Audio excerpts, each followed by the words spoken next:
Mr. Larry Schweiger, who is the President and CEO of the National Wildlife Federation. Previously, Mr. Schweiger served as President and CEO of the Western Pennsylvania Conservancy and as the first Vice President of the Chesapeake Bay Foundation. He currently chairs the Green Group, a coalition of environmental organizations. We welcome you back, and whenever you're ready, please begin. Thank you, Mr. Chairman and members of the subcommittee. Microphone in just a little bit closer, please. Yep. America has been blessed with an abundance of natural resources. Born and raised as a hunter and angler, I can say that our unique wildlife heritage has helped define the traditions and values of my family, and I know of many other American families for generations. Since the conservation leadership of President Theodore Roosevelt, millions of Americans have devoted themselves to protecting and restoring our country's natural resources. Now, because of unchecked global warming, a century of conservation achievement is in jeopardy. Today's hearing is essentially about whether Congress will ensure our children and their children are not left in a world that's fundamentally different from the one that we have enjoyed.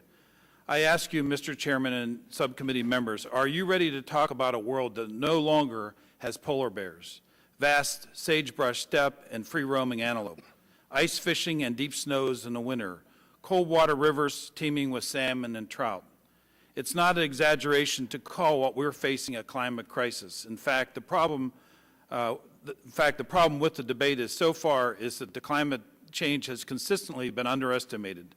The conservative projections that have framed this story for many years are now being surpassed at a rate that has even shocked scientists closely monitoring the changes.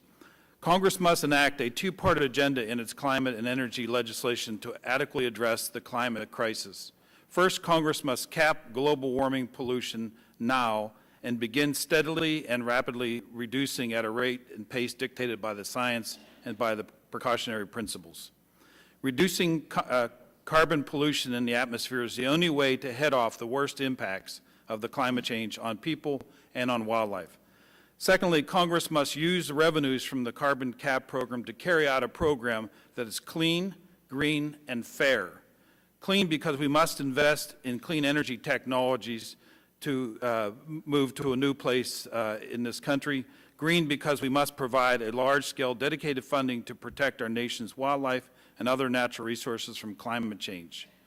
And fair because we must protect consumers and particularly help those who are most vulnerable around the world. I want to emphasize, if we cap carbon pollution but fail to invest adequately in natural resource protection, we will have accomplished only half of the job. Because we have already committed so much global warming pollution to the atmosphere, we will necessarily be grappling with the harmful impacts to wildlife for decades to come. National Wildlife Federation is working with scientists, resource managers, and a coalition of more than 700 hunting, fishing, and conservation organizations from every state in the nation to urge Congress to design climate legislation that conserves wildlife and other natural resources from the impacts of global warming. You'll see from the attached to my written testimony a set of principles from the National Wildlife Federation and 19 other national conservation and sporting organizations calling for large-scale dedicated funding for natural resource adaptation and for identifying key legislative provisions to ensure that expenditures of such funding is science-based and strategic. Also attached is a letter from 612 leading scientists highlighting the urgency of the issue and also calling for large-scale dedicated funding to the purpose of adaptation. We are gratified to see President Obama pledge in his campaign to use dedicated funding from the climate legislation for natural resource adaptation. We're also pleased that our coalition's principles were largely reflected in the Climate Security Act passed by the Senate Environmental Public Works Committee last year. Conservation practitioners have already started planning their natural resource adaptation efforts across the country, but planning will be wasted without the resources to put that program on the ground. Some have argued that funds for safeguarding natural resources should come from sources other than a CAP program. However, the principle of polluter pays must apply here. Any legislation that allows companies to pay to pollute must dedicate a portion of those payments to repair the current and future damages caused by that pollution. Mr. Chairman, the fourth report of the IPCC warns that in the lifetime of a child born today, 20 to 30% of the world's plant and animal species will be on the brink of extinction if we don't take action now. It makes it clear that unless we both cut carbon emissions and invest in adaptation, we could easily lose over 1 million species. To meet our fundamental ethical duty to pass on a healthy planet to future generations, we must reduce carbon pollution, and we must invest now in natural resource adaptation. We must protect the natural world that protects us and our children. Thank you.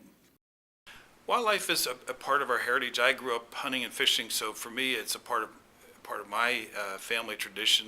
It's also part of the values that I carry forward from my own family experiences. And I think that's true for millions of Americans who love the outdoors, whether they hunt or fish or whether they just bird watch or spend time in nature. It really defines our communities, it defines our sense of place, and it defines us as Americans. To the oxygen levels on the planet, if you think about how important estuaries like the Chesapeake Bay are vital to our seafood supply, to our well-being in the region, every aspect of nature is important to the survival and well-being of people all over the world. And I think it's important that we understand that we cannot go it alone. We need to bring nature with us.